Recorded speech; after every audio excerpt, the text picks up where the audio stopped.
ಮಾಗೋಡಿನ ಶ್ರೀ ವೀರಮಾರುತಿ ದೇವಸ್ಥಾನದ ಆವಾರದಲ್ಲಿ ಗುರುವಾರ ರಾತ್ರಿ ನಡೆದ ದೋಸೆ ಹಬ್ಬ ಎಂಬ ವಿಶಿಷ್ಟ ಕಾರ್ಯಕ್ರಮ ಅಪಾರ ಜನಮನ್ನಣೆಯನ್ನು ಗಳಿಸಿತು.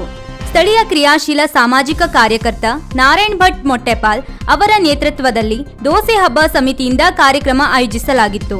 ತಾಲೂಕಿನ ವಿವಿಧೆಡೆಯಿಂದ ಬಂದ 800ಕ್ಕೂ ಹೆಚ್ಚು ಜನರು ಉಚಿತವಾಗಿ ದೋಸೆಯನ್ನು ಸವಿದರು.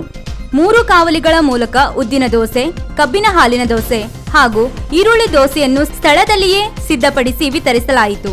ದೋಸೆಯ ಜೊತೆಗೆ ಚಟ್ನಿ, ಬಾಜಿ, ಚಟ್ನಿ ಪುಡಿ, ಖಾರ ಚಟ್ನಿ, ಕಾಕಂಬಿ, ತುಪ್ಪ ನೀಡಲಾಗಿತ್ತು.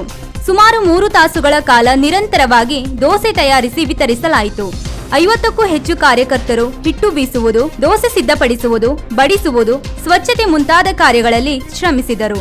ಕಾರ್ಯಕ್ರಮಕ್ಕೆ ತಗುಲಿದ ಖರ್ಚು ವೆಚ್ಚಗಳನ್ನು ಜನರಲ್ಲಿ ಕೇಳದೆ ಗ್ರಾಮಸ್ಥರೇ ಭರಿಸಿದ್ದು ವಿಶೇಷ.